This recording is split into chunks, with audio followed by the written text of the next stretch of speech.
Donc, bonjour à tous, je suis Colline Mabi du collectif Génération Responsable. Merci de participer à cet atelier du collectif. Donc aujourd'hui, on va voir comment on intègre le handicap dans sa politique RH. C'est un sujet qui est beaucoup revenu lorsque j'ai interrogé les adhérents du collectif. Donc beaucoup d'entre vous en fait ont avancé en RSE, mais ce sujet n'était pas toujours intégré, notamment parce qu'il est assez complexe et vous êtes de plus en plus à vouloir le développer. Donc j'ai invité Laurine Carlier, qui est responsable RSE chez Courir et qui a longtemps porté la mission handicap dans cette enseigne et qui a eu l'occasion de mettre en place beaucoup de belles actions qui, je pense, vont vous inspirer. Et ensuite, on verra avec Damien Caillot un peu plus en détail le mode d'emploi général d'une bonne démarche RH intégrant le handicap. Voilà. Donc, Laurine, à toi la Oui. parole. Merci Colline. Alors pour me présenter, effectivement, je suis responsable RSE, mais chez Courir, mais ça c'est tout récent. C'est depuis le 1er janvier que j'ai pris cette nouvelle fonction. En fait, moi, j'ai toujours été en charge des missions handicap. Ça fait une dizaine d'années. J'ai commencé chez Bouygues Télécom dans la partie retail, pour les boutiques Bouygues Télécom. Donc, j'ai fait ça 4 ans. Après, j'ai fait 4 ans dans la restauration au groupe Flo, où il y a les enseignes, notamment Hippopotamus, Taverne de Maître Canter, Bistrot Romain, et puis les grandes brasseries Flo. 4 ans aussi, et puis j'ai intégré maintenant il y a 5 ans et demi le groupe Gosport, puisque Courir faisait partie du groupe Gosport à l'époque. Donc voilà, mission handicap, et j'ai toujours une double casquette communication interne qui est bien utile aussi quand on veut relayer tout ce qui est l'engagement sur la mission handicap en interne. Et donc, aujourd'hui, donc responsable RSE et toujours en charge finalement du sujet de la mission handicap. J'ai une personne avec moi sur le sujet qui est chargée de mission handicap, qui est Sonia, et qui normalement fait partie aussi de l'atelier, qui vient en tant que spectatrice. Mais Sonia, n'hésite pas à intervenir si jamais tu le souhaites. Alors, je vous présente donc déjà le sommaire. Je vais vous parler de Courir en quelques mots, très rapides. Je vais vous présenter un peu l'historique de la démarche Courir sur le handicap, les actions mises en place, et puis les résultats et les chiffres. Courir, numéro 1 sur le marché de la sneakers en France. Plus de 350 magasins dans le monde, dont 262 en France. Plus de 2700 collaborateurs en Europe, plus d'1 million de followers sur les réseaux sociaux, 5 millions de paires de sneakers vendues en 2022. Le chiffre d'affaires 2022 était de 603 millions d'euros. 4 millions de clients fidèles et bien sûr des liens forts avec les plus grandes marques que vous connaissez, forcément Nike, Adidas, Puma, pour ne pas les citer. En fait, on a presque une centaine de marques quand même. Donc voilà, rapidement, donc je disais leader sur le marché de la sneakers. Les parts de marché de la sneakers en France en 2021, donc on avait donc 16%, l'écart se creuse un peu plus sur la femme. Et c'est vraiment sur la femme que nous concentrons. On est le seul sur le marché à proposer une offre femme à 50% de notre offre. Et donc, on se positionne clairement enfin, notre ADN, c'est vraiment tourné vers la femme. L'évolution du chiffre d'affaires rapidement. Donc, vous voyez une belle évolution. Donc, aujourd'hui, 2022, on termine l'année à 603 millions d'euros. Nous visons le milliard en 2026. Voilà, je vais pas aller plus loin sur les chiffres parce que c'est pas le but principal de la présentation, mais c'était pas mal de remettre un peu dans le contexte.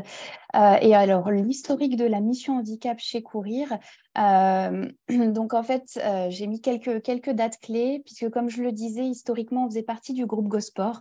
Donc, il existait quand même déjà un accord groupe Gosport auquel Courir était rattaché.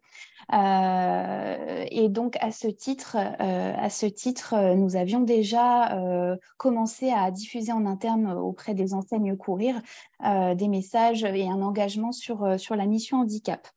Après, en 2019, il y a eu la cession. Courir a quitté le groupe Gosport et s'est fait racheter par un fonds d'investissement qui s'appelle Equistone. Et du coup, il a fallu, ça a été le premier accord qui a été renégocié une fois que les partenaires sociaux ont été remis en place chez Courir. Ça a été le premier accord handicap pour, en tout cas, le groupe Courir et donc la création de la mission handicap de Courir. Donc là, on vient de terminer notre premier accord fin 2022 et nous partons vers un deuxième accord 2023 jusqu'à fin 2025. Voilà un petit peu pour l'historique. Là, je reprends un peu les engagements qu'on s'était fixés dans le cadre du premier accord. Donc, nous partions pour information d'assez loin. Nous avions, au moment de la signature de ce premier accord en 2020, 14 personnes en situation de handicap chez Courir. L'objectif à fin 2020 était d'arriver à 30, puis 2021 à 50, pour arriver à fin 2022 à 70 travailleurs handicapés chez Courir. Dans le cadre de l'accord, il y a des axes qui sont assez classiques dans les accords. Bien sûr, l'axe recrutement. Parce que pour atteindre ces chiffres, on va effectivement y arriver avec des recrutements externes de personnes en situation de handicap, mais aussi des reconnaissances en interne de collaborateurs qui sont déjà chez nous et qui rencontreraient des problématiques de santé et qui pourraient prétendre du coup à des reconnaissances en qualité de travailleur handicapé. Il y a tout un volet formation, sensibilisation, communication, où on avait ciblé une population prioritaire qui étaient nos directeurs des ventes, directeurs régionaux, responsables de magasins et RRH sur la thématique donc, du handicap. Tout un volet maintien dans l'emploi, amélioration des conditions de travail, évidemment, tout ce qui va être études ergonomiques, adaptation des postes. Et puis, développer nos relations avec les entreprises du secteur protégé et adapté. Donc, pour ceux qui ne connaissent pas, ce sont des entreprises qui embauchent au moins 80% de personnes handicapées et on peut répondre en partie à notre obligation d'emploi en faisant des prestations avec ces entreprises. Alors, n'hésitez pas à m'interrompre, prendre la parole, hein, ou me poser des questions au fur et à mesure. Là, j'arrive sur les actions mises en place. Alors, volontairement, j'ai plutôt mis en avant les actions qui, pour nous, étaient un succès, des faits marquants. Et voilà, parce qu'il y a évidemment beaucoup plus d'actions qui ont été mises en place, mais c'était intéressant pour moi de pouvoir parler de ce qui avait le mieux marché. Et donc, je vais vous les présenter par axe dans l'accord, donc le plan d'embauche. Une action qui a bien fonctionné, c'est notre participation au salon Hello Handicap, qui est un gros salon digital, hein, tout se fait à distance, en ligne, où en fait c'est vraiment ce qui a lancé la dynamique du recrutement chez nous. Ça se fait sur plusieurs jours, on a diffusé une quarantaine d'offres d'emploi. Alors on a commencé il me semble début 2021. Donc, on sortait un peu de l'année Covid. Du coup, c'était pas mal aussi d'avoir ce format-là où les gens sortaient pas trop. Enfin, il y avait encore pas trop de choses qui se faisaient en présentiel. L'objectif, en fait, c'est que les candidats se positionnent sur nos offres et ensuite, on mobilise des responsables de magasins sur l'événement et ils ont des créneaux de disponibles qui renseignent et ensuite, les candidats se positionnent sur ces créneaux et il y a un entretien de recrutement qui se fait avec le responsable de magasin, en tout cas en premier filtre, premier niveau. Et si cette personne est validée, ensuite, elle est reçue en magasin vraiment pour un entretien de recrutement. Donc, pour moi, il y a deux avantages. C'est déjà de générer des embauches et ensuite de sensibiliser les managers lors de ces événements, puisqu'ils sont clairement déjà en lien avec des personnes en situation de handicap et ça sert aussi à faire connaître notre engagement. Et donc, ils ont 2 sessions par an en général. Je crois que c'est mars, avril et octobre. Et donc, chaque année, on renouvelle et on refera cette année, évidemment, une opération, enfin 2 opérations avec eux. Une autre mesure assez forte qui a été prise par la direction, c'est de neutraliser les embauches de travailleurs handicapés dans la masse salariale des magasins. C'est-à-dire que nos responsables de magasins sont hyper challengés sur les ETP, sur la masse salariale. Et pour booster les recrutements de travailleurs handicapés, on a souhaité faire sortir, alors c'est purement des tableaux de bord et des chiffres, enfin voilà, ils sont évidemment payés, mais ça sort de leur tableau de bord, de leur masse salariale, de leurs objectifs de TP à pas dépasser. Et on l'a vu vraiment comme un booster et ça a vraiment eu cet avantage-là. Au début, quand on a communiqué sur cette mesure, c'était vraiment à prendre avec des pincettes. L'objectif, c'était vraiment de booster et surtout pas de véhiculer le message qu'une personne en situation de handicap n'est pas performante, compte pour du beurre, etc. Enfin, voilà, il fallait vraiment prendre ce message avec des pincettes. Et on voit que ça a vraiment, vraiment aidé. Donc, on poursuit cette mesure pour les 3 années qui viennent pour ce nouvel accord. Mais uniquement au magasin, pas au siège.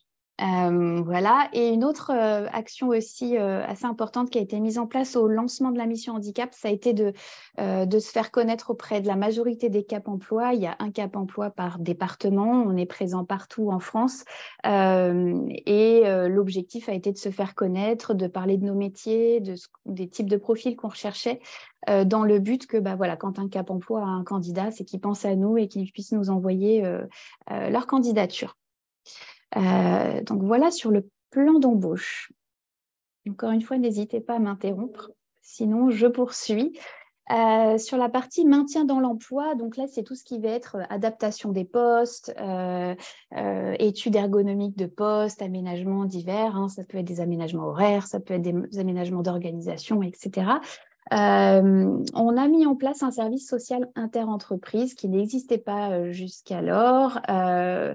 L'objectif était de proposer une vacation d'assistance sociale, vacation téléphonique, à destination de l'ensemble des salariés pour une aide administrative, juridique, soutien psychologique. Et on voyait l'intérêt aussi par rapport à la mission handicap de pouvoir détecter des éventuelles problématiques de santé. On leur avait demandé aussi de contacter les salariés qui étaient en arrêt maladie de plus de 45 jours pour envisager peut-être soit un retour dans l'entreprise, prendre des nouvelles et voir si on pouvait les accompagner pour une reconnaissance en qualité de travailleur handicapé éventuellement. Une autre action aussi qui a été, je trouve, très vertueuse, c'est qu'en fait, on a fait plusieurs études ergonomiques de poste pour des salariés en magasin. Et l'ergonome s'est rendu compte que notre mobilier de caisse n'était pas forcément déjà pensé de façon ergonomique pour nos salariés, pour tous nos salariés. Et en fait, on a retravaillé du coup le prototype pour les futures ouvertures de magasins pour se dire, demain, si on a une personne en situation de handicap, alors forcément, ça sera toujours du cas par cas, mais il y a des typologies aussi de handicap ou de contraintes physiques qui peuvent être anticipées, pouvoir s'asseoir, donc pouvoir mettre ses genoux sous le meuble de caisse. Nous avons 2 personnes de petite taille en magasin, on va typiquement faire fabriquer un tiroir en bas qui fait marchepied quand on décide de tirer le tiroir, la tablette qui peut se relever ou s'abaisser. Enfin voilà, du coup, c'est vrai que ça a été pour moi un projet en plus qui, à la base, concernait 1 ou 2 personnes, des cas particuliers, et qui finalement a mis dans la boucle notre service travaux pour repenser le mobilier de caisse. Donc ça, c'était une mesure assez forte. Et puis, le troisième volet, c'est quand même l'accompagnement de la mission handicap pour toutes les démarches de RQTH, donc reconnaissance en qualité de travailleur handicapé, puisque c'est un dossier qui peut faire peur. Hein. Il y a pas mal de pages. Finalement, il n'y a pas tant de pages que ça à remplir pour une RQTH, mais c'est les mêmes dossiers que pour plein de demandes. Et du coup, ça a généré 16 dossiers qui ont pu aboutir sur les 3 ans. 16 dossiers de personnes qui ont souhaité faire la démarche. Bruno a une question. Oui, oui. Allez-y, parce que c'est vrai que je ne vois rien du tout, moi. Non, je mais suis en partage d'écran. Bonjour, Bruno Dauphin, Milas France. Par rapport aux meubles, très souvent, on est sur des appels d'offres, très souvent, on est sur des histoires, je dirais, d'ensemble. Est-ce que vous avez, pour la conception du meuble, fait appel à un ergonome externe ou que vous avez choisi, entre guillemets, une entreprise voilà.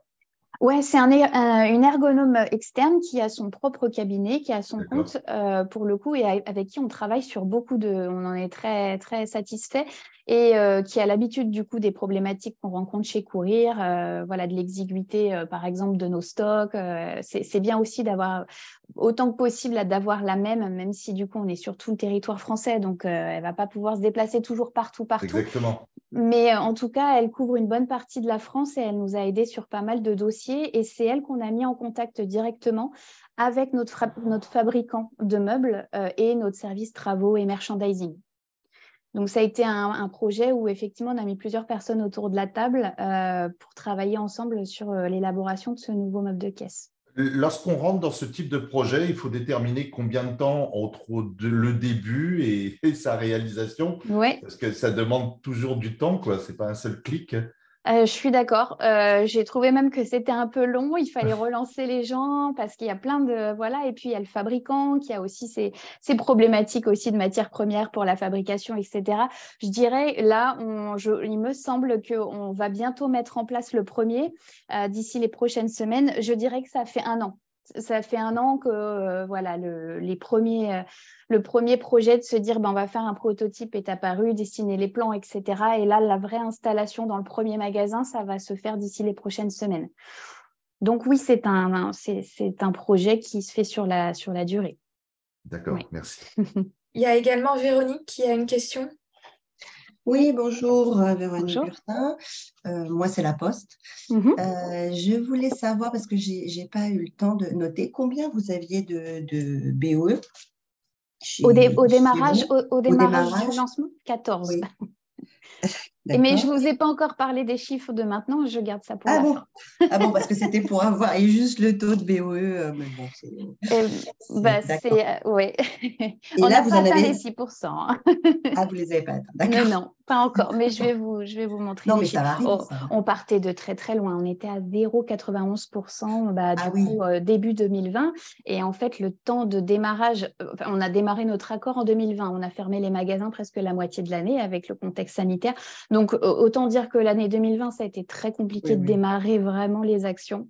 Ouais.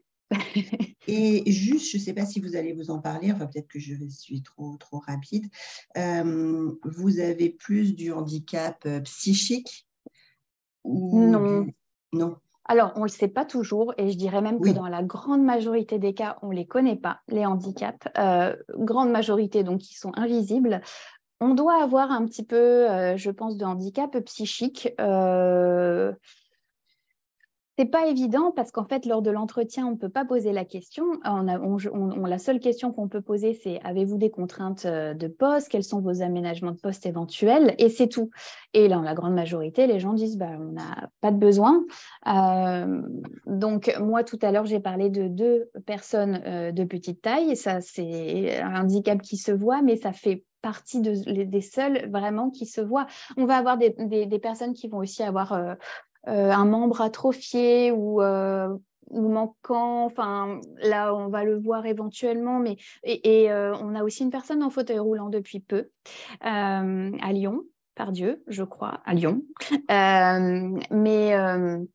Mais sinon, grande majorité, ils ne se voient pas. Et alors, on va avoir quoi? On va avoir des personnes épileptiques, on va avoir des personnes qui ont des problèmes de dos, des diabétiques. Et oui, je pense qu'il y a aussi des personnes qui ont des handicaps psychiques. On a des personnes qui ont fait des burn-out auparavant. Et donc, aujourd'hui, c'est reconnu comme un handicap psychique. Donc, voilà. Mais c'est vrai qu'on ne peut pas vraiment connaître la part parce qu'on n'a pas déjà le droit de le savoir. Et puis, finalement, quelqu'un demain va me dire j'ai telle maladie.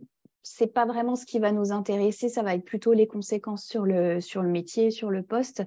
Donc voilà. Mais oui, je pense qu'on a des personnes qui ont des handicaps psychiques et en général, tant que les personnes sont traitées et suivent leur traitement, en fait, il n'y a pas vraiment de conséquences vraiment sur le travail. Merci. Je vous en prie. Et Laurine, il y a Viral qui demande avec quel fabricant de mobilier vous travaillez? Sam Labigne. D'accord. Sam Labigne. Ok. Ouais. Merci. Donc, il dit merci. C'était la dernière question. Tu peux Ok. continuer. Eh ben, On pourra vous donner les nôtres, le concepteur Ouais. de mobilier, si vous voulez. Avec plaisir. Alors, sur la partie communication et formation, donc au lancement de la mission handicap, évidemment, il fallait qu'on puisse se faire connaître. On a envoyé un dépliant au domicile de tous les collaborateurs, donc tous les 2500 en novembre 2020. Donc, on était reconfinés, donc tout le monde était chez soi. On s'est dit, bon, c'est le bon moment. C'est surtout que c'était la semaine du handicap, qu'on avait prévu des actions, mais malheureusement, toutes les actions en présentiel, elles ont dû être annulées. Donc, à minima, on a envoyé un petit dépliant, au moins pour faire connaître la mission handicap, avoir les contacts de la chargée de mission handicap, et puis voilà, parler un peu de l'intérêt aussi d'avoir une RQTH chez Courir, etc. On a fait un guide aussi qui parle justement des avantages, des compensations qu'on peut avoir, qui là va vraiment être un guide assez exhaustif sur tout ce qu'on peut avoir comme aide, comme aménagement, etc. Et aussi des documents pour accompagner les managers qui souhaitent recruter une personne en situation de handicap. On a fait un logo aussi. En fait, on est passé par une agence de communication qui est un ESAT en même temps, qui s'appelle B-Bird, et dont on est très content et qui a l'habitude aussi de travailler pour des missions handicap et réaliser ce type de support. Bien sûr, la formation a été essentielle pour ce démarrage de la mission handicap. On avait des cibles prioritaires. Il y a donc le CODIR qui a une sensibilisation, les directeurs des ventes, les directeurs régionaux, les responsables de magasins et tous les managers du siège. Alors, en fonction de la population, en fonction aussi de la période dans l'année, enfin, c'était soit du présentiel, soit du distanciel. On a privilégié le présentiel pour les managers du siège. Les RM, les responsables de magasins, ça a été du format distanciel pour tous les réunir. On a fait quand même plusieurs sessions, mais voilà, on les a mobilisés pendant 1 heure autour d'une sorte, de réunion Teams. Voilà, et les directeurs des ventes et les directeurs régionaux, c'était du présentiel aussi. Et le CODIR, c'était 1 heure lors d'une réunion CODIR, une intervention. Donc voilà. Et alors, la semaine du handicap, c'est quand même un moment phare pour nous, pour faire connaître notre engagement. Donc, c'est la 3e semaine de novembre chaque année.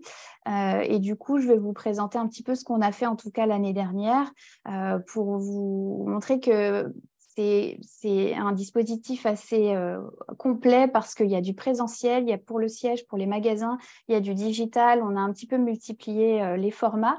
Donc, on a fait venir un ESAT au siège parisien, parce qu'on a aussi un siège à Grenoble, pour le temps de la pause déjeuner, pour faire une expo-vente de leur réalisation. Il y a eu une démonstration aussi de peinture sur soie.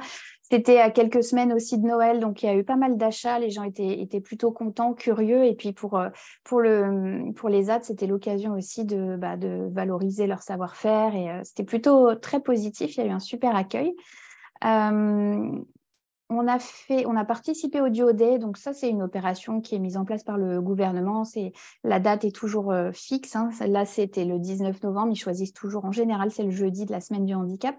Le principe, c'est de faire rencontrer une personne en situation de handicap et une personne valide en entreprise. On a fait un appel à volontariat auprès de nos magasins. Il me semble qu'on a peut-être inscrit une vingtaine de magasins en tout. Et puis après, des personnes viennent se positionner. C'est sur un site. Et donc, ça a donné lieu à 6 duos dans nos magasins. L'objectif premier n'est pas le recrutement. C'est plutôt des personnes qui viennent découvrir un peu nos métiers, le monde de l'entreprise. Et pour nos équipes, c'est l'occasion aussi d'échanger le temps d'une journée avec une personne en situation de handicap. Donc ça, chaque année, on le renouvelle. On a fait une exposition de malades sur nos 2 sièges, donc Paris et Grenoble. On travaille avec Diverses Idées, qui est qui est en fait une agence de conseil sur le handicap, enfin, et sur la diversité au sens large. Là, l'objectif était de faire une expo à travers des kakémonos qu'on a disposés dans les salles de pause pour parler des maladies invalidantes, des handicaps invisibles. C'est souvent sur cette thématique que j'aime bien renforcer la sensibilisation parce que justement, il y a beaucoup de méconnaissances et en fait, on se dit, en fait, je suis aussi concernée, je ne savais pas.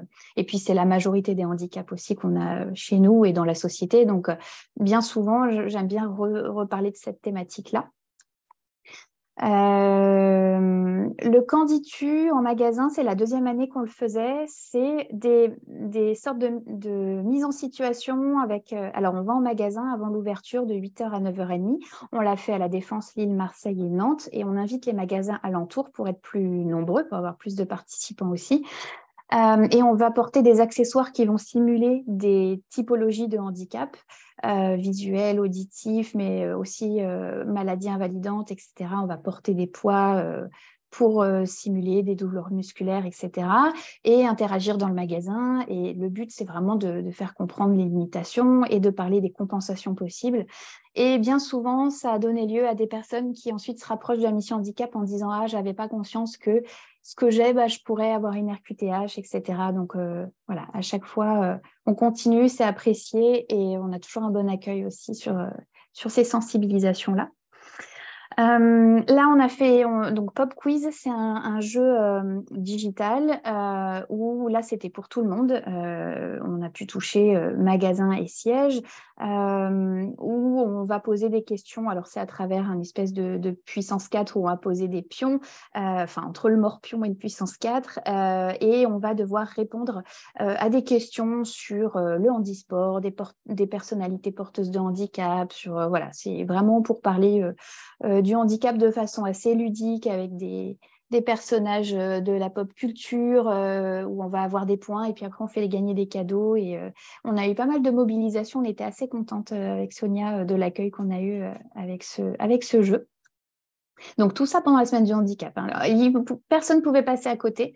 On a envoyé aussi 3 jours dans la semaine des fiches de sensibilisation qui ont traité soit des handicaps sensoriels, psychiques ou maladies invalidantes. Donc là, c'était vraiment de la documentation pour en savoir un peu plus sur ces typologies de handicap.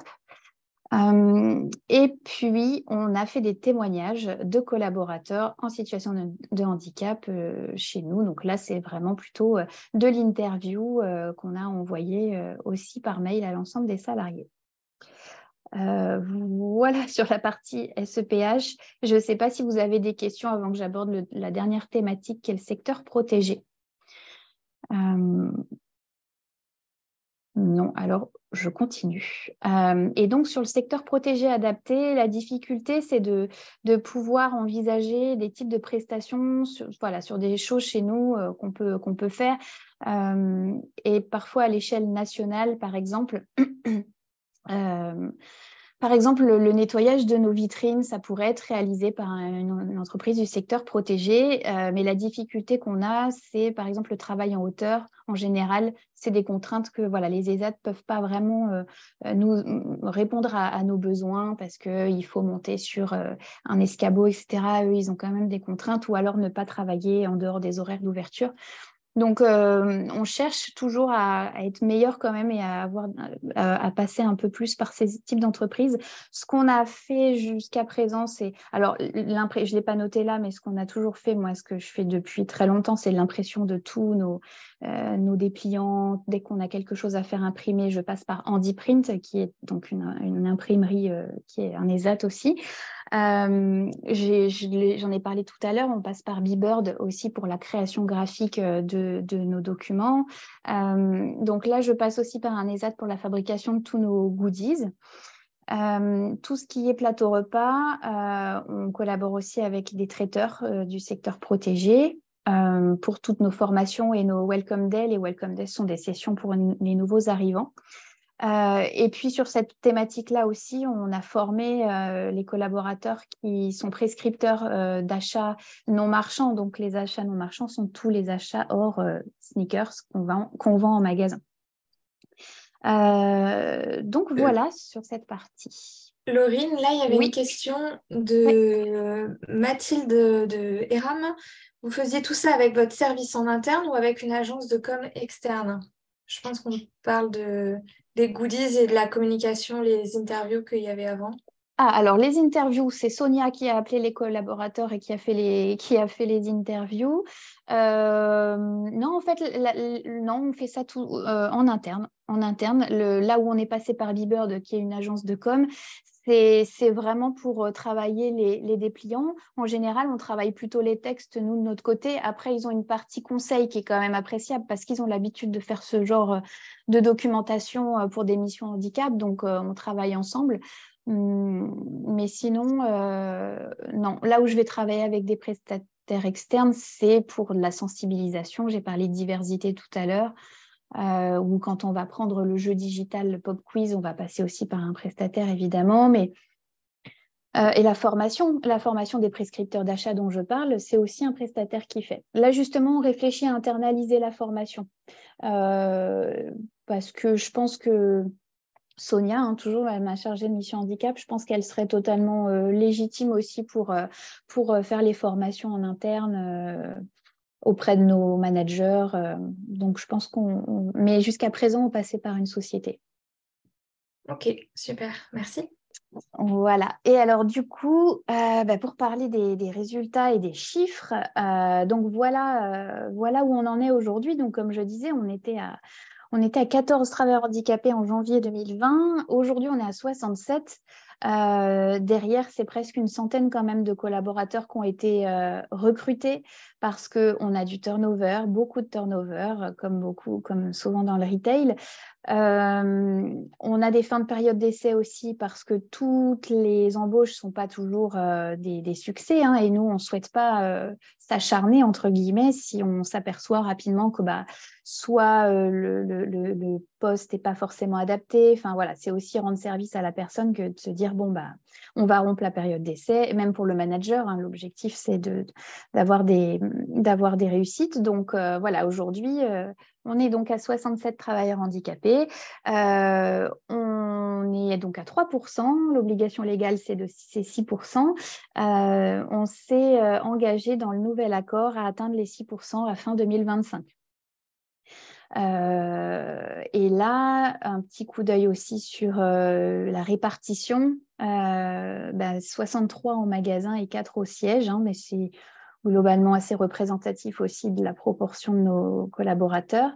Et les mouvements, voilà, c'est ce que je disais tout à l'heure, il y a quand même eu beaucoup de départs, il y a eu beaucoup de recrutements, 78 embauches en CDI, 13 embauches en CDD, 4 contrats d'apprentissage, mais il y a eu aussi des démissions, 24 fins de période d'essai, 5 licenciements, 3 inaptitudes. Donc, c'est un travail, il faut persévérer.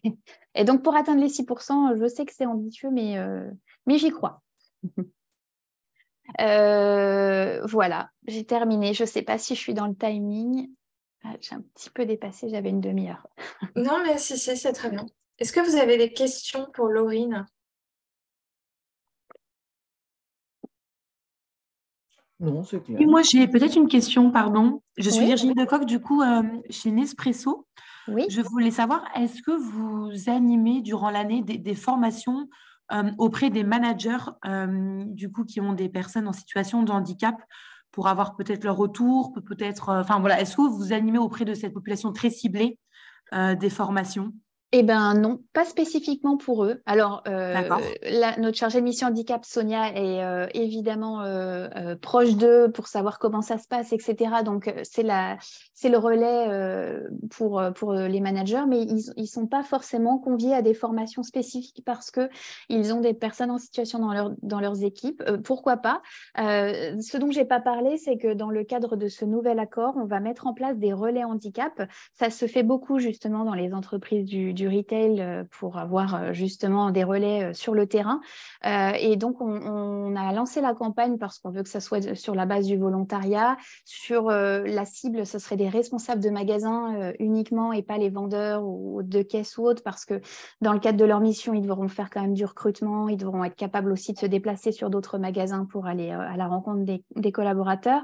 Et ce qu'on s'est dit, c'est un par région. Donc, nous, on est découpé en 12 régions. Donc, demain, Sonia devra animer un réseau de 12 relais handicap et qui seront vraiment le relais de la mission handicap et qui pourront nous aider parce que plus on va avoir de collaborateurs en situation de handicap, plus on va avoir aussi besoin de relais sur le terrain.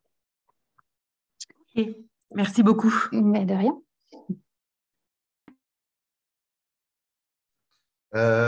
Bruno Dauphin, Midas France, toujours. Oui. J'ai vu qu'il y avait 24 personnes qui n'ont pas poursuivi leur contrat à période d'essai. Oui.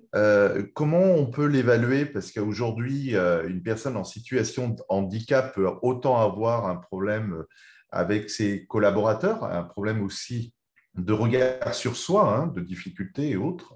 Les actions avec Cap Emploi, par exemple, sont fortement actives par rapport à ça? Les actions pendant la période d'intégration? Oui, tout à fait, voire même après. Disons que disons qu'ils peuvent être présents pendant la période d'intégration quand la candidature vient d'eux. Et parfois, alors ce qui fonctionne bien aussi, j'en ai pas parlé, c'est des PMSMP, des périodes de mise en situation en milieu professionnel. Ça, en général, ça s'est toujours transformé en CDI derrière, en embauche, parce que dès qu'il y avait un petit doute, on a déclenché ce dispositif-là et ça a bien fonctionné. Mais la présence des Cap Emploi pendant la période d'intégration, en général, on la voit pas après. D'accord. Ouais. Bon, je parlais juste Cap Emploi, par exemple. Oui, hein. oui. En fait, nous, on est hyper vigilants, nous, Mission Handicap, mais c'est vrai qu'il y a tellement de facteurs différents. Parfois, c'est la personne elle-même qui se rend compte que elle n'avait peut-être pas évalué la difficulté du métier ou les horaires, ou voilà, parce qu'on a beau adapter à la personne, le métier reste quand même un métier où on est debout, on est face aux clients, etc. Donc, il y a quand même des contraintes, même si la chance qu'on a, c'est qu'on embauche des personnes qui ne sont pas non plus forcément qualifiées ou qui n'ont pas d'expérience en vente. Mais à l'inverse, c'est vrai qu'on a des contraintes quand même qui sont réelles. Mais c'est difficile sur ces 24 fins de période d'essai de pouvoir dire qu'est-ce qui n'a pas fonctionné. Ce qui est intéressant aussi quand on fait des études de poste, que bien souvent aussi, on dégaine assez rapidement l'étude ergonomique pour se dire au plus vite on adapte le poste, mieux c'est. L'ergonome propose aussi des ateliers avec l'équipe pour justement les mobiliser tous autour de la personne. Alors bien sûr, si la personne est d'accord, parce que là encore c'est du cas par cas, il y a des personnes qui n'ont pas du tout envie de mettre en avant leur handicap ou que ça se sache dans l'équipe. Mais ça a bien pris en général quand toute l'équipe était autour de la personne nouvellement recrutée, où on va parler, si la personne est épileptique par exemple et qu'il y a des risques de crise, de malaise, etc., il faut quand même que toute l'équipe soit sensibilisée, sache réagir. Et ça fédère quand même beaucoup autour de l'équipe. Donc moi, je trouve ça plutôt positif.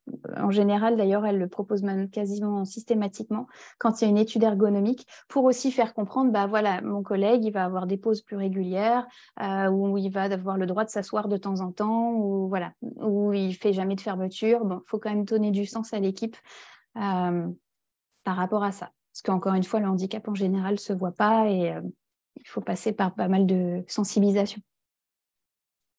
Merci. Corinne, c'est Sonia, je pense Oui. à un dispositif également auquel on n'a pas encore eu recours, mais j'espère qu'on aura recours prochainement.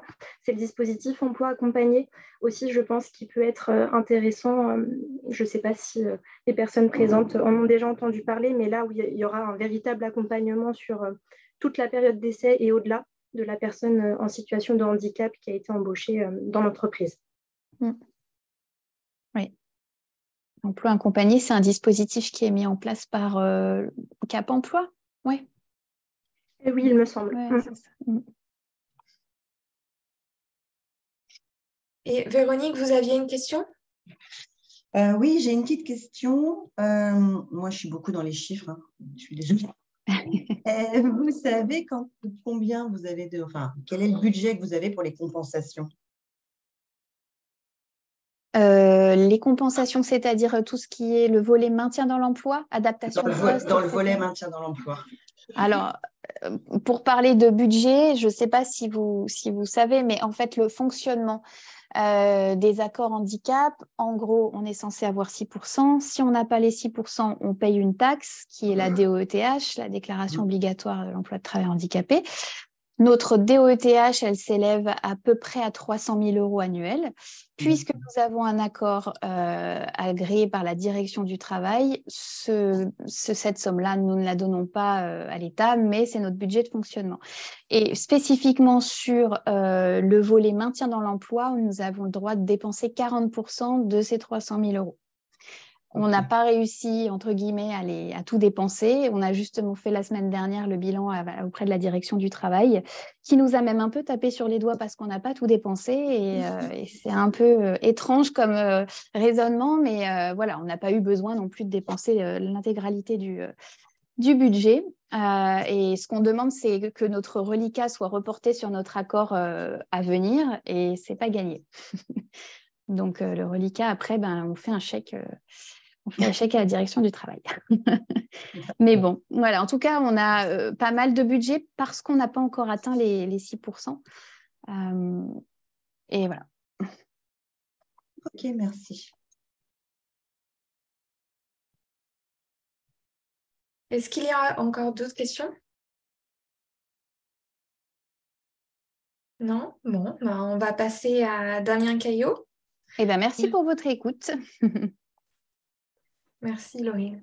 Merci. Donc, Damien, qui est cofondateur du cabinet de conseil Quid, cabinet spécialisé en politique handicap, et qui va donc vous présenter un peu la marche à suivre un peu plus générale, maintenant qu'on a eu plein d'inspiration auprès de Laurine, pour construire votre démarche recrutement handicap.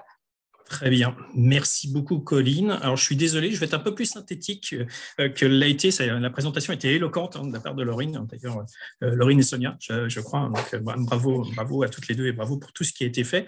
Donc, je fais le partage d'écran. Hop, voilà.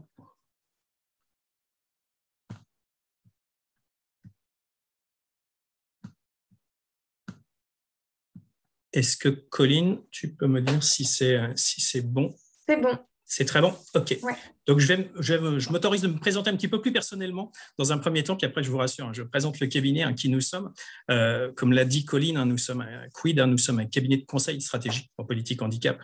Pour la petite anecdote, un Quid veut dire en japonais, avec cette orthographe-là, veut dire avec bienveillance. C'est-à-dire que la traduction japonaise nous sert de baseline. Mais pourquoi je souhaite un peu me présenter personnellement? Parce que j'explique très souvent que dans l'écosystème du handicap, on y vient rarement par hasard. On est souvent concerné directement ou indirectement. Et en ce qui me concerne, c'est directement. Je souffre d'une maladie qui répond à 2 mots quelque peu barbares que je ne vous demande surtout pas de retenir. Ce serait d'aucune utilité pour vous. Mais j'ai une spondylarthrite ankylosante de manière sévère. Comme je le dis souvent de manière un peu humoristique, le seul point positif que j'ai trouvé à ma maladie, c'est que si vous réussissez à placer l'un des 2 mots Scrabble, ça peut vous rapporter quelques points, puisque dans chacun des mots, il y a un Y et dans ankylosante, il y a un K. Je referme immédiatement cette parenthèse humoristique. Au-delà de ça, c'est un rhumatisme inflammatoire et le surnom de cette maladie, c'est la colonne bambou. C'est donc la colonne vertébrale qui se consolide et puis après les autres os du squelette. Pourquoi je vous parle de ça? Ce n'est pas pour vous faire un diagnostic et un bilan de santé. C'est que moi, ça fait plus de 13 ans que je suis maintenant expert handicap en entreprise. Et auparavant, j'avais une précédente vie professionnelle. Je travaillais dans un groupe qui, je pense, vous devez connaître au moins tous et toutes, au moins de nom, qui s'appelle Pernod Ricard, dans lequel j'ai eu différentes fonctions après mes études. Enfin, j'ai fait une école de commerce, donc au sein du siège, dans un premier temps, au siège du groupe, après au siège de la société Pernod, pour ensuite être directeur commercial d'une filiale vinicole du groupe, où un jour, la médecine du travail est venue me dire « Monsieur Caillot, vous pouvez continuer d'exercer votre métier. Il n'y avait pas d'incompatibilité entre ma maladie, la spondylarthrite ankylosante, et l'exercice de ma fonction. Sauf qu'on me demandait de ne plus emprunter le train, l'avion et la voiture pour mes déplacements. J'avais un territoire de jeu qui allait un peu au-delà des frontières de l'Hexagone. Vous vous doutez bien que pour mettre ça 14 ans en arrière, 15 ans en arrière, on n'avait pas les outils de communication comme on peut les avoir maintenant. Ça a été quelque peu compliqué pour moi. Ça a été une forme de, je me suis pris un deuxième mur, en fait, après le diagnostic de la maladie. Et donc, en fait, j'en ai profité pour partir 10 mois en formation RH, en formation longue, plutôt sur la partie recrutement, accompagnement personnel, développement personnel, même sur les dimensions outplacement et ainsi de suite, ou autre, pour au retour de cette formation, m'installer dans un premier temps moi-même tout seul dans ma grande entreprise en tant qu'indépendant, et par la suite en créant un cabinet, donc en cofondant un cabinet avec un cabinet Quid. J'ai une associée qui s'appelle Séverine Asler. Séverine est l'ancienne directrice RSE d'un cabinet de conseil stratégique qui s'appelle Wavestone, qui s'appelait auparavant Solucom, si ça parle à certains ou certaines d'entre vous. Et depuis en fait cette création de Quid, comme vous l'avez, comme on l'a tous et toutes vécu en 2020, d'ailleurs ça a été souligné par Laurine dans la présentation, tout ce qui était organisation en présentiel, en termes d'événements, on ne pouvait plus le faire. Et donc, nous, en 2020, on a aussi créé une start-up de sensibilisation qui répond au nom de Gamino, en fait, qui est une start-up digitale qui permet aux personnes d'être sensibilisées en restant devant un ordinateur, une tablette et un smartphone, parce qu'en fait, on s'est dit en 2020, étant donné qu'on ne pourra plus rien faire en présentiel, toutes nos actions de sensibilisation, mais aussi de formation, de conférences ou autres, on a trouvé un autre moyen. Et donc, cet outil digital, on a été distingué par 2 prix, l'un par la GFIP, on a reçu le prix Activateur de Provence en 2021, et l'année dernière, on a reçu le prix de meilleur outil de sensibilisation et de communication à Vivatech. En fait, voilà, pour vous donner un ordre de grandeur, en 2020, il y avait 7000 personnes jour de connectés.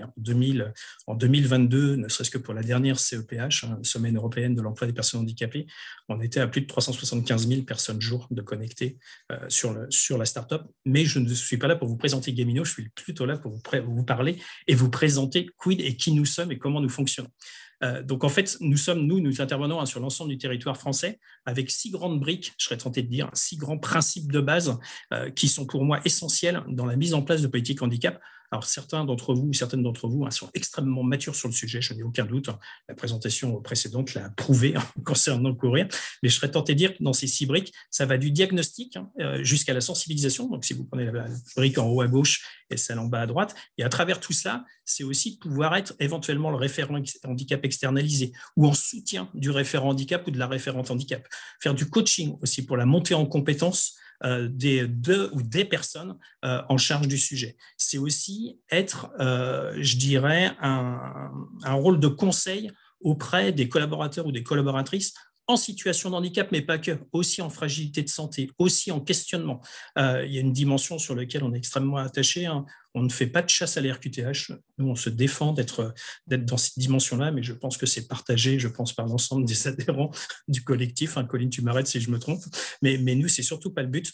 Nous, ce qui nous anime, en fait, c'est que, au quotidien, c'est que la société devienne plus inclusive. Quand je dis la société, c'est pas nécessairement votre entreprise, c'est la société dans le monde dans lequel on est. C'est que la société devienne beaucoup plus inclusive. Et ensuite, on souhaite à ce que toute personne qui soit en situation de handicap, quel que soit son handicap, quel que soit son poste, soit épanoui justement à son poste de travail. Ce sont nos 2 vœux pieux qui nous animent au quotidien. Et c'est vers ça justement qu'on met aussi en place des entretiens qui sont confidentiels, alors qui peuvent se mettre en place de manière présentielle, en distanciel, sur des formats hybrides ou autres.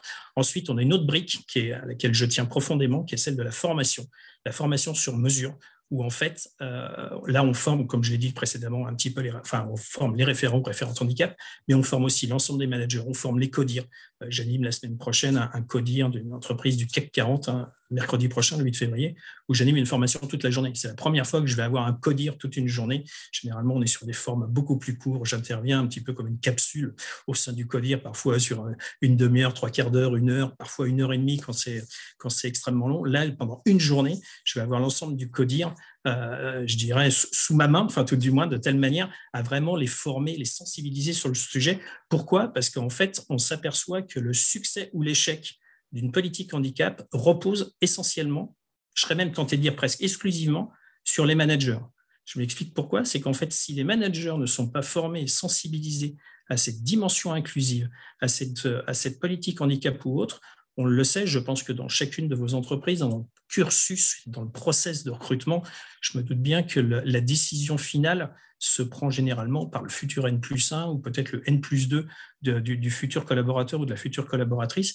Il est essentiel à ce que ces personnes-là, l'ensemble de ces personnes-là, soient bien évidemment formées et sensibilisées sur le sujet. Il est aussi essentiel à ce que les équipes RH et recrutement le soient, d'une part dans la posture à avoir au cours des entretiens, mais je serais même tenté de dire même dans l'élaboration d'une offre d'emploi. Je le dis souvent, fréquemment, toutes les offres d'emploi, on voit, tous nos postes sont ouverts aux personnes en situation de handicap ou autres. Très sincèrement, si la dimension inclusive que vous affichez, d'ailleurs l'offre d'emploi est très souvent le premier moyen de communiquer en externe de sa politique handicap. Si vous vous limitez à cette simple phrase, ça ne va pas être suffisant. Il est évident qu'il faut aller bien plus loin. Il est évident que dans vos offres d'emploi, il faut que vous affichiez votre dimension inclusive. Alors je ne vous demande pas à ce que ça fasse la moitié de l'offre d'emploi, parce que ce serait contre-productif, mais tout du moins à ce qu'il y ait 2 ou 3 ou peut-être 4 bullet points dans lesquels vous présentez vos valeurs ou de cette dimension, de telle manière à ce que les personnes candidates puissent être rassurées de telle manière à comprendre cette dimension inclusive que vous allez afficher. Pourquoi ? Ça a été très bien dit tout à l'heure par Laurine, la majorité des handicaps sont invisibles, 80% d'entre eux, et très souvent, il y a énormément de préjugés pour lesquels on ne souhaite pas se déclarer. Pour la bonne et simple raison, on craint sa trajectoire professionnelle, son souhait, c'est bien évidemment d'intégrer votre entreprise, et ce n'est pas nécessairement d'afficher son handicap, on craint parfois la stigmatisation qui peut être faite à autre.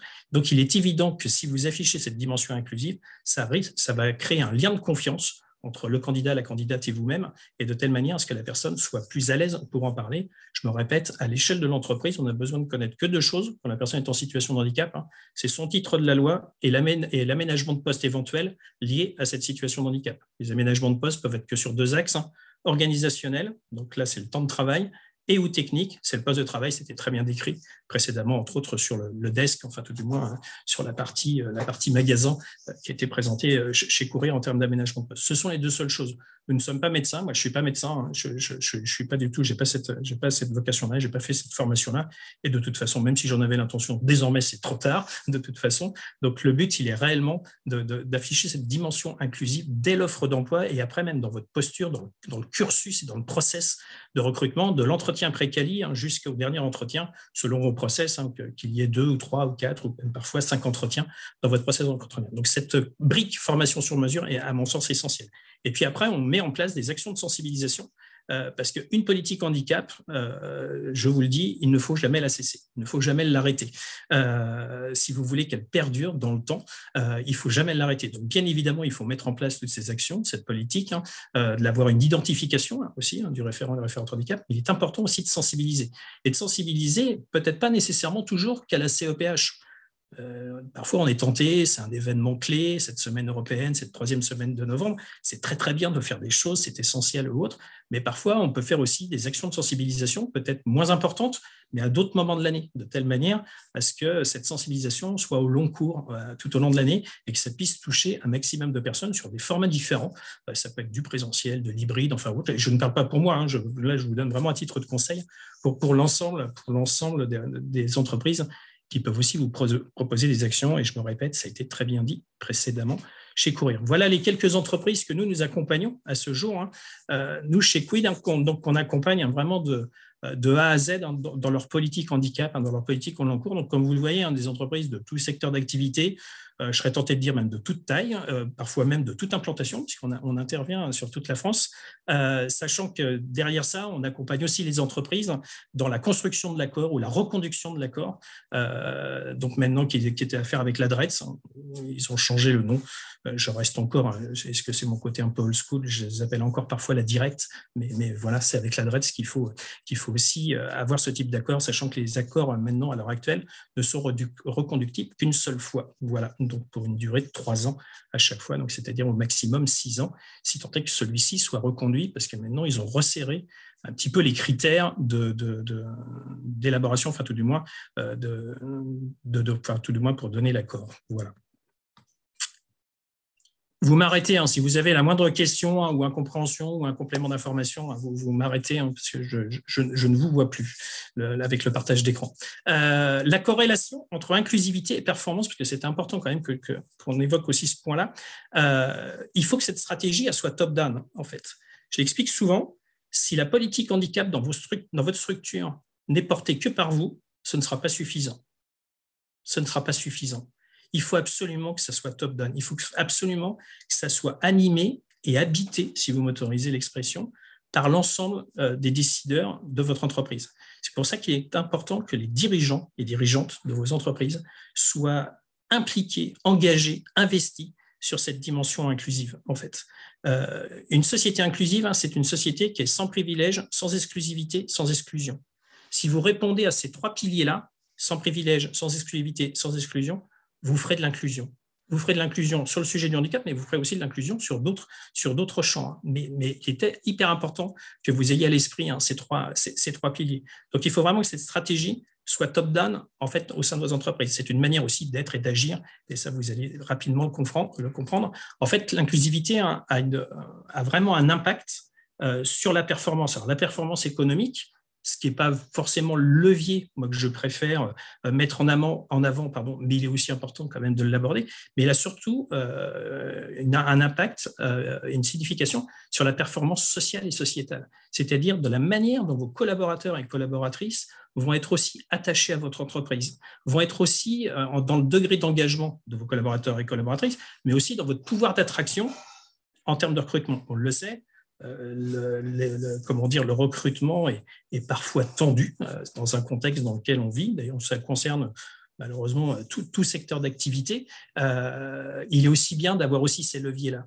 Donc, en fait, on le voit, je vous ai mis 2 chiffres. Il y a 13% de performance économique en moyenne pour les entreprises qui mettent en place une démarche inclusive et 82% des collaborateurs ou collaboratrices d'entreprises qui mènent une politique handicap inclusive se sentent attachés et engagés dans leur entreprise dans les 3 ans. Ce qui est assez colossal quand on regarde sur d'autres indices et sur d'autres indicateurs. Donc, pour moi, il est vraiment essentiel à ce que vous mettiez en place ce type de politique. Sachez une chose en plus, c'est que la mesure de ces impacts, alors on l'a vu précédemment pour chez Courir, parfois c'est un peu plus au long cours.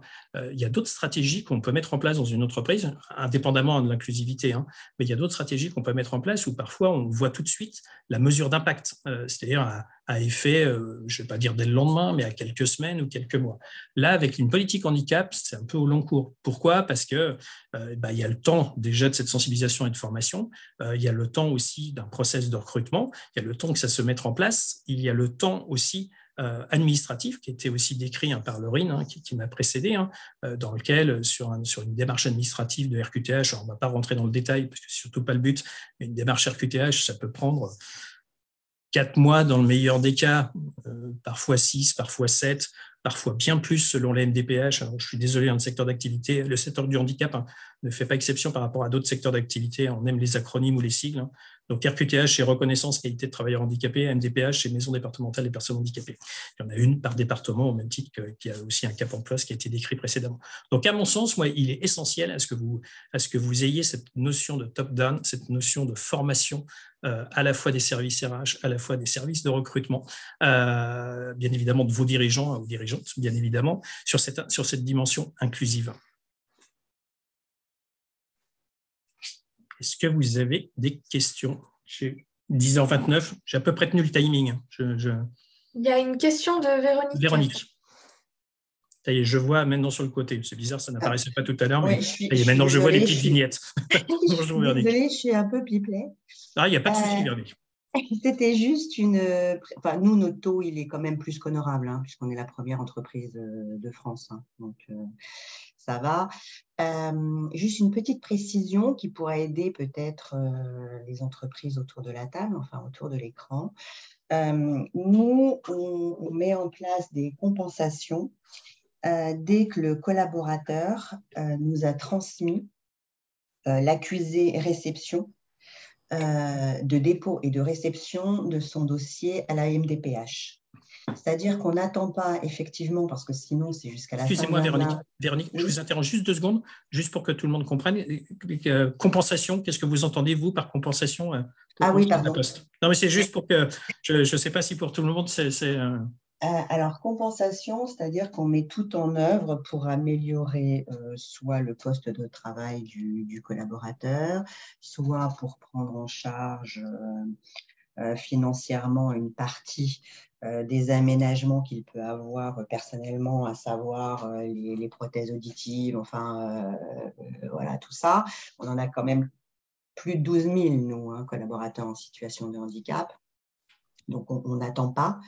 Donc, c'est ça la compensation. Soit c'est sur le poste de travail, enfin les aménagements, si vous voulez, qu'il peut y avoir sur le poste de travail, ou les aménagements dont il a besoin, je ne sais pas, une boîte automatique pour se déplacer, enfin bon, voilà, des choses comme ça. Donc, en fait, nous, on n'attend pas que le collaborateur, alors parfois il l'est, hein, et c'est lui qui se déclare auprès de nous, mais qu'il ait le feu vert de la maison départementale, enfin de la MDPH, pour avoir sa RQTH. RQTH, c'est reconnaissance de la qualité de travail handicapé. On commence les aménagements, et d'ailleurs Cap Emploi nous suit, hein, quand il y a des choses où il nous accompagne, enfin bon, dès qu'il a l'accusé réception comme quoi le dépôt de son dossier a été fait à la MDPH et qu'il est en cours d'instruction. C'est-à-dire qu'il ne faut pas qu'il ait été refusé, parce que parfois il est refusé direct par la MDPH parce qu'il manque des pièces, parce que c'est un gros dossier quand même.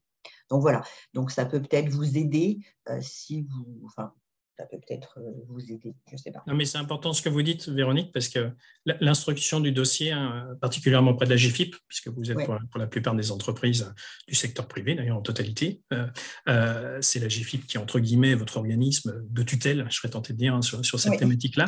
La GFIP a instruit le dossier dès l'accusé-réception, hein, de la RQTH. C'est-à-dire sur la mise en place, ça peut être des actions de formation, ça peut être, comme vous venez de le souligner Véronique, hein, sur un aménagement de poste, hein, quel qu'il soit, enfin technique, hein, le passage de la boîte mécanique à la boîte automatique, par exemple, sur un véhicule, enfin que sais-je ou autre.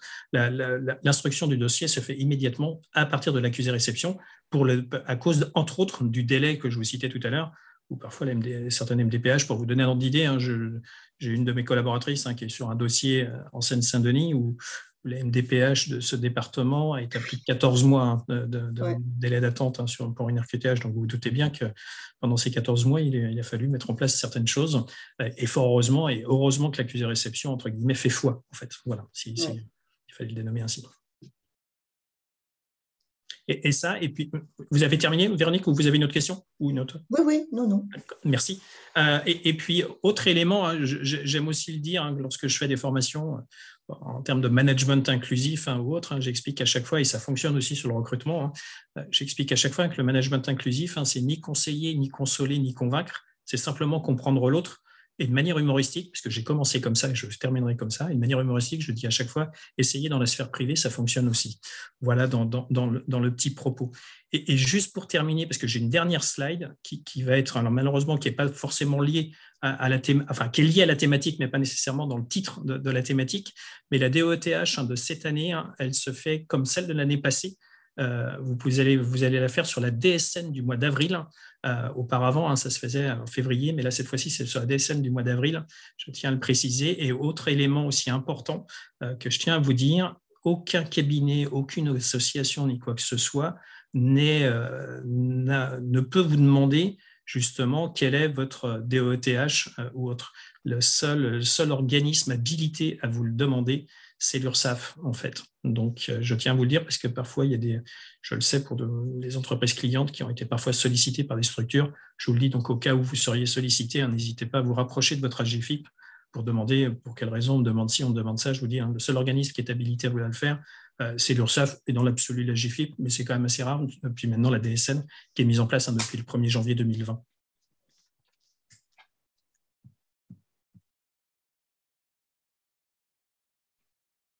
Hop, je reviens parmi vous. Même si je ne vois que toi, Colline, mais voilà. Est-ce que vous avez des questions ou alors j'ai été si soporifique que cela et je vous ai tous perdus après la brillante prestation de Laurine?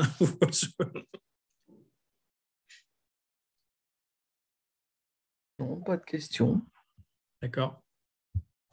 Ce qu'il faut que vous ayez vraiment à l'esprit, mais ça, je pense que vous l'avez compris, hein, c'est que, en fait, la majeure partie des personnes en situation de handicap sont avec un handicap invisible, avec deux particularités quand on parle du handicap invisible. C'est que parfois, la personne qui souffre d'un handicap invisible ou qui a un handicap invisible met en sorte ce qu'on appelle une stratégie d'évitement, c'est-à-dire va faire en sorte de le rendre plus invisible qu'il ne l'est. Et la deuxième particularité avec le handicap invisible, c'est que les personnes en situation de handicap versus personnes valides, c'est qu'aux yeux des valides, le fait que le handicap soit invisible, il est considéré comme inexistant. Donc tous vos axes, à un moment donné, de sensibilisation, de formation, d'information aussi, doit aussi être axé, entre autres, et particulièrement sur le handicap invisible. Ce n'est pas au détriment du handicap visible, hein, nous sommes d'accord, mais entre autres, de mettre énormément l'accent sur le handicap invisible. Pour vous donner un ordre d'idée, hein, chez Wavestone, on est arrivé en 2017. En 2017, il y avait 7 personnes déclarées. Aujourd'hui, on a dépassé les 90. Hein. Chez Verisure, c'est exactement la même chose, enfin, ou autre. Donc, je dirais que quand chez Verisure, on a formé les 400 managers sur une année, cette formation-là a suffi, enfin, tout du moins, on a aussi sensibilisé l'ensemble des collaborateurs, mais cette formation-là a généré immédiatement, mais quand je dis immédiat, c'est quasiment, on avait presque terminé la formation, que le lendemain, la mission handicap était sollicitée. Hein. Il y a eu plus de 24 RQTH qui ont été faites durant ce laps de temps de formation, soit de personnes concernées qui étaient un manager et qui étaient en situation de handicap, qui soit ne savaient pas qu'ils pouvaient être aussi en situation de handicap, parce que ça arrive, hein, certaines personnes, hein, de certaines pathologies, ils ne savent pas qu'ils peuvent faire cette démarche, d'autres qui ne l'avaient pas dit parce qu'ils n'avaient pas justement senti entre guillemets, cette dimension inclusive dans l'entreprise. Et à un moment donné, quand ils en étaient beaucoup plus convaincus, ils pouvaient, à un moment donné, être plus à l'aise pour en parler. Je le dis souvent, hein, c'est un exercice qui n'est pas simple. Je ne vous apprends rien. Vous savez, ce qu'on appelle la courbe du changement ou ce qui est parfois aussi appelé la courbe du deuil. Quand vous êtes en situation de handicap, hein, moi, quand on m'a diagnostiqué la maladie, vous doutez bien que je n'ai pas invité mes amis chez moi, puis on n'a pas débouché le champagne. C'est pour tout le monde pareil. Hein. Et ce que je veux dire par là, c'est que vous avez des étapes de déni, de colère, de marchandage. Donc, quand vous êtes dans la courbe ascendante de cette courbe du changement, et donc avec des sentiments qui sont souvent négatifs, qui sont souvent contre-productifs, jusqu'au creux de cette vague où on passe, je dirais, là, dans la courbe ascendante, où là, on passe dans des sentiments qui sont beaucoup plus productifs et beaucoup plus positifs, donc avec l'acceptation, l'ambition ou autre. Et selon la personne, quand vous la rencontrez, selon où elle peut se situer sur cette courbe, c'est parfois délicat. Donc, on n'a pas toujours la même approche et parfois, il est hyper important, et je pense que ça vous est tous et toutes arrivé dans vos postes, enfin tout du moins dans vos métiers, où en fait, très souvent, quand on parle de handicap, très souvent, la personne vient vous voir, se confie à vous, parce qu'il y a ce lien de confiance entre elle et vous, mais elle souhaite à ce stade-là, ça reste entre vous et elle. C'est-à-dire qu'elle ne souhaite pas que ça soit communiqué, elle ne souhaite pas que ça soit déclaré à l'employeur, parce que la personne a encore besoin de faire un cheminement, on va dire entre guillemets, d'acceptation, en fait. Et en fait, c'est toutes ces avancées dans cette courbe du changement. Et là où la nature est plutôt bien faite, où l'être humain est aussi bien fait, c'est que chaque étape franchie, vous ne revenez pas à la précédente. Donc, il suffit juste d'attendre. Alors après, c'est plus ou moins long selon les personnes, mais chaque étape franchie, ça ne permet toujours que d'avancer. Voilà, c'est ce que j'allais dire. Je vois que j'ai 2 questions. Alors, j'ai Hélène dans le chat qui me demande, est-ce que vous avez une documentation à conseiller? Hélène, est-ce que je peux juste vous demander la documentation sur quoi exactement ou sur une manière générale? Vous pouvez répondre dans le chat hein, si vous souhaitez, hein, Hélène. Alors, de manière générale. Alors, une documentation de livres références ou autres, il y en a quelques-uns. Le seul souci, c'est qu'il y en a assez peu qui sont faits. Ce que je vous propose, Hélène, j'écrirai à Colline, je donnerai tout un référentiel de livres que j'ai. Je vais regarder chez moi dans ma bibliothèque, parce que j'en ai quelques-uns. Je vais donner tout un référentiel.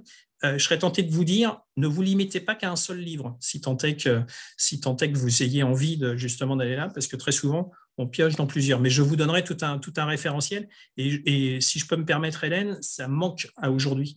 S'il y en a parmi vous qui se sentent légitimes et avoir une plume créatrice, je serais tenté de dire, pour pouvoir mettre en place quelque chose ou écrire, je suis même prêt, on peut l'écrire à 4 mains, si vous voulez. Voilà, ce sera avec grand plaisir, mais parce que ça manque cruellement et réellement. Voilà.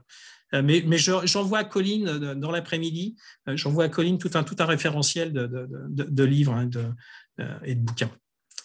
Véronique, je vois la main levée. Oui, je vous ai dit que j'étais pipelette. C'est juste pour conforter et puis bon, pour reprendre ce qu'a dit justement Colline tout à l'heure, c'est que la communication est excessivement importante. Et un point qui, à mon sens, n'a pas été, pour bien comprendre le handicap, qui n'a pas été soulevé, c'est que toutes les situations de handicap ne sont pas irréversibles. Oui, bien sûr. Et ça, ce n'est pas forcément à l'esprit de nos collaborateurs. C'est-à-dire qu'on peut être dans une situation de handicap à un instant T et être reconnu par la MDPH pendant 2 ans ou 3 ans en situation de handicap parce qu'on fait suite à un cancer, on fait suite à certaines maladies. Donc ça, c'était une chose. Et qu'ensuite, on peut être en situation de handicap, enfin, c'est les 2 points primordiaux pour moi, dans une entreprise, mais pas dans une autre. Certaines personnes sont en situation de handicap chez moi, enfin, quand je dis chez moi, enfin, à la Poste, dans leur vie, qui seront, je ne sais pas, facteurs, par exemple, mais qui ne le seront peut-être pas dans une autre entreprise. Et ça, c'est 2 choses sur lesquelles, à mon sens, il faut communiquer. C'est pour ça que certains ne se rendent pas compte qu'ils sont dans des situations de handicap, même si c'est momentané.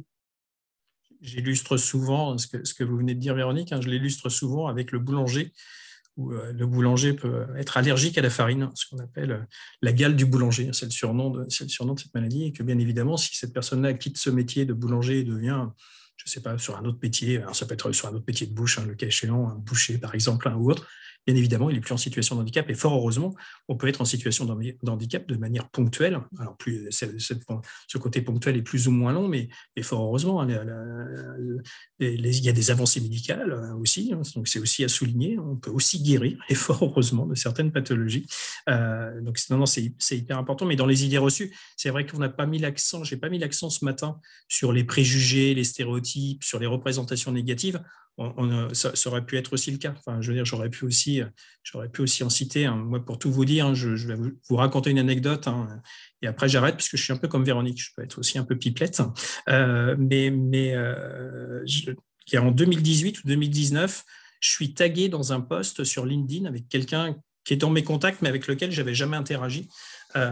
Qui explique dans son poste, alors, je ne suis pas le seul à être interrogé, enfin je ne suis pas le seul à être tagué, et vous allez comprendre pourquoi, où en fait il explique que c'est quelqu'un qui est en recherche de travail, donc demandeur d'emploi en situation de handicap, dans lequel il passe un entretien un jour dans une entreprise, donc avec la DRH en présentiel.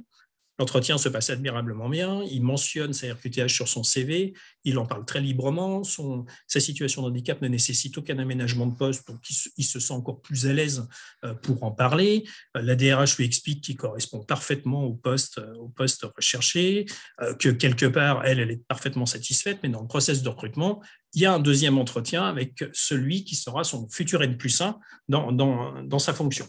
Pas de débat, elle explique quand même au candidat, elle lui dit, vous savez, si déjà vous passez l'entretien avec moi, si vous allez au deuxième, c'est quasiment la garantie d'être recruté, puisque c'est, enfin, je veux dire, elle a un poids supérieur. Enfin, tout du moins, elle considérait que dans le processus de recrutement, sa décision valait plus presque que la décision finale du N+1.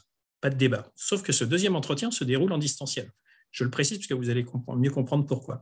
Donc, le candidat est chez lui et en fait, la personne, le N+1 est au bureau avec à côté de lui la DRH. Donc, ils sont tous les deux devant l'écran pour faire l'entretien, même si l'entretien est mené par le N+1. L'entretien, visiblement, se passe admirablement bien. Et à la fin de l'entretien, au moment du closing, le N+1 dit, le futur N+1 dit, mais je vois sur votre CV RQTH, est-ce que vous pouvez me dire ce que c'est ? C'est quoi ? C'est un diplôme ? Donc, le candidat un peu décontenancé, puisqu'il n'avait pas abordé du tout son handicap, puisqu'il pensait que la DRH avait transmis à son collègue tous ces éléments-là. Donc, lui ne se démonte pas, explique sa situation. Voilà. Et là, tout de go, alors je reprends ces mots, moi je ne l'ai pas vécu, je l'ai lu dans le post. Tout de go, il regarde la DRH et il dit « Tu ne m'as quand même pas fait perdre mon temps pour recruter un Mongol. » Texto. Donc, la DRH bondit sur la visio, pensant éteindre et caméra et son, sauf qu'il n'y avait que la caméra qui avait été coupée et le son continuait. Vous vous doutez bien que la conversation entre les deux a continué sur la même thématique. Et c'est le candidat qui, à un moment donné, a dit « mais je vous entends ». Donc là, la connexion a été coupée et ainsi de suite. Et dans son poste, il me demandait « Damien, qu'est-ce que vous en pensez et qu'est-ce que vous feriez à ma place ?» Alors moi, je lui ai répondu, je lui ai dit, la première chose, c'est très, très bien que tu n'aies pas été recruté dans cette entreprise-là, parce que je trouve que même si l'entretien s'était bien passé, il te serait forcément arrivé une situation dans 1 mois, dans 2 mois, dans 3 mois, donc il faut y voir le point positif, c'est très très bien. Moi, j'avais expliqué à un moment donné, si on veut que notre société devienne inclusive, ce que je vous disais tout à l'heure en introduction, si on veut que notre société devienne plus inclusive, il va falloir aussi faire bouger quelques lignes. Et moi, je lui expliquais, je lui dis, mais moi, alors peut-être, j'en sais rien, est-ce que c'est dénoncer l'entreprise, est-ce que c'est dénoncer le nom, mais à un moment donné, dans sa posture de candidat, voilà, d'expliquer ce qu'il avait vécu, voire même, pourquoi pas, d'aller porter plainte, si tant est qu'il se sentait légitime pour le faire. Ou autre. Ça, il n'a pas voulu le faire de peur de représailles ou autre. Tout ça pour vous dire que c'était en 2018 ou 2019, donc c'est quand même assez récent sur l'échelle de l'histoire. Il y a encore beaucoup d'efforts à faire. Moi, je vous l'ai dit, ça fait 13 ans maintenant que je fais ce métier-là. Il y a eu des pas de géants qui ont été faits et je m'en félicite. On le voit à travers les résultats de différentes sociétés, entre autres de Courir, qui est mis en avant ce matin. On le voit à travers les différentes sociétés, mais il en reste encore plein d'autres à faire.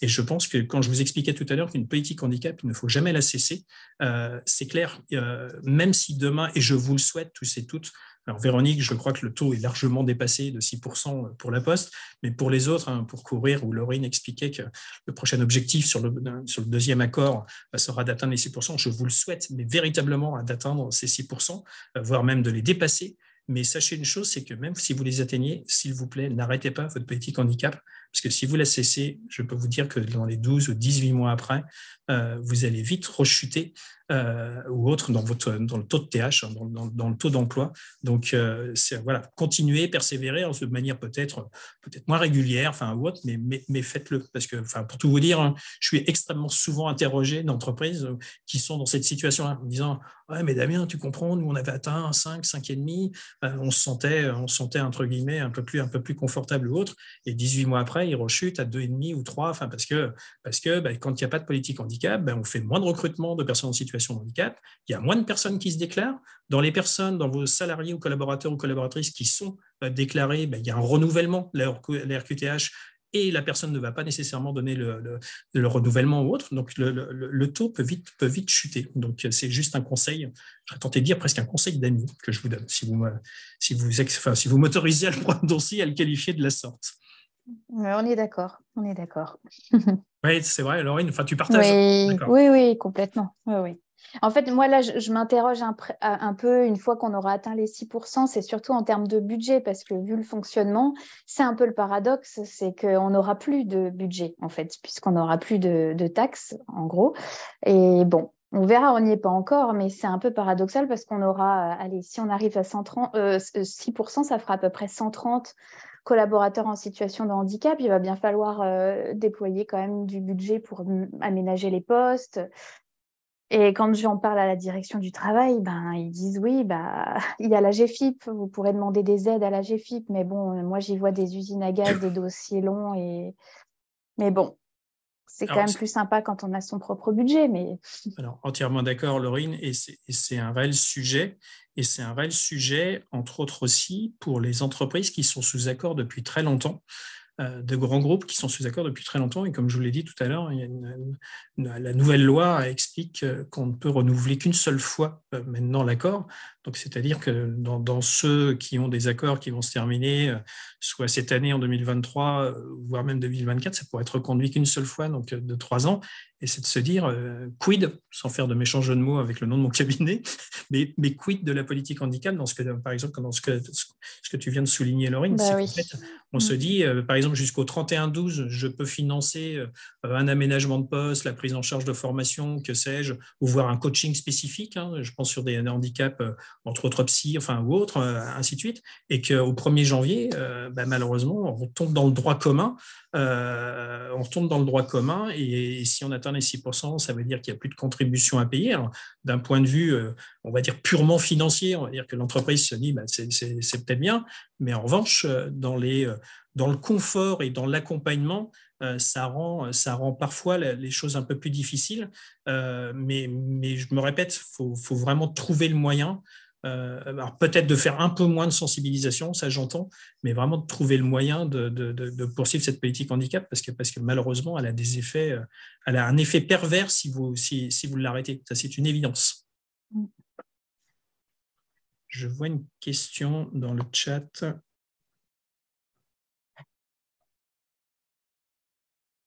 Oui, c'est Hélène Urpin qui demande par rapport à la documentation si il y en a qui seraient plus axés sur la vulgarisation, les techniques de sensibilisation ou les nudges. Je vais vous trouver tout cela, Hélène. Enfin, Hélène et à tous les autres. Hein. Je réponds à Hélène parce que c'est la question, mais bien évidemment, Colline, je t'enverrai tout cela. Oui, j'intégrerai ça dans le résumé de l'atelier. Très bien. Okay. Est-ce qu'il y a d'autres questions ou remarques d'ailleurs? Non, on est bon? Oui, même négative. Hein. Enfin, oui, bon, on va conclure. Moi, ce que je retiens, c'est effectivement qu'il faut que la politique soit bien comprise et portée par la direction. Hein. C'est ce qu'on a vu chez Courir et ce sur quoi Damien a insisté. Je dirais également que pour les entreprises qui veulent vraiment se lancer dans ce sujet-là, il faut absolument un chef de projet dédié. Ça ne peut pas être quelque chose qui soit porté par la personne à la RSE en plus de tous les autres projets. Voilà. Donc, il faut vraiment se dire que c'est un projet sur le long terme, hein, comme on l'a beaucoup dit, et qui demande un investissement humain qui n'est pas négligeable. Que ce soit d'ailleurs en interne ou en externe, hein, parce que donc, ce que vous disiez, Damien, c'est que vous étiez aussi capable d'être cet accompagnant externe quand l'entreprise n'a pas les moyens d'avoir ça en interne. Ou le temps de la montée en compétences de la personne nommée, parce que je tiens aussi, je suis désolé, je t'interromps, enfin, j'ai vraiment une fraction de seconde, mais en fait, très souvent dans les entreprises, hein, parfois, on nomme la personne, alors, comme tu viens de le dire, Colline, hein, c'est parfois quelqu'un qui a une autre casquette, voire 2 autres ou 3 autres casquettes, on vient de lui en rajouter une. Moi, j'en connais certains ou certaines, hein, c'est 5% de leur temps, hein, la mission handicap. Alors, ces 5%, s'ils sont optimisés, c'est très bien, mais ça ne fait jamais que 5% du temps. Il y a une loi qui définit que toute entreprise en France de plus de 250 salariés a l'obligation d'avoir un ou une référente handicap nommée. Et parfois, la personne est nommée peut avoir l'appétence sur la thématique, mais pas en avoir la connaissance. Donc, il est hyper important peut-être d'être accompagné sur ce temps-là, à la fois sur un aspect, sur une dimension de formation et aussi la dimension de référent handicap externalisé. Je referme immédiatement la parenthèse. Je te laisse la parole, Colline. Merci. Mais du coup, on va conclure là-dessus. J'espère que cet atelier vous a apporté des billes pour continuer à avancer sur votre politique en handicap ou alors la lancer. Que vous aurez eu plein d'idées et plein d'inspirations et que vous allez savoir comment lancer tout ça. Voilà, j'espère que ça vous a plu et si jamais vous avez d'autres sujets qui vous intéresseraient de voir développer au sein du collectif, n'hésitez pas à me contacter et à me donner voilà, les sujets sur lesquels vous avez besoin d'informations, de partage de données ou bien de témoignages, comme avec le témoignage de Laurine de ce matin. Et merci Colline pour l'invitation. De rien. Exactement. Merci également, Colline, pour l'invitation. Bon. On est dans le timing, donc merci beaucoup à tous. Et ravi d'avoir partagé la conférence avec Laurine. Partagé. Et bonne journée à tous. Merci, bonne journée à toutes et à tous. Bonne journée, au revoir. À bientôt. Au revoir.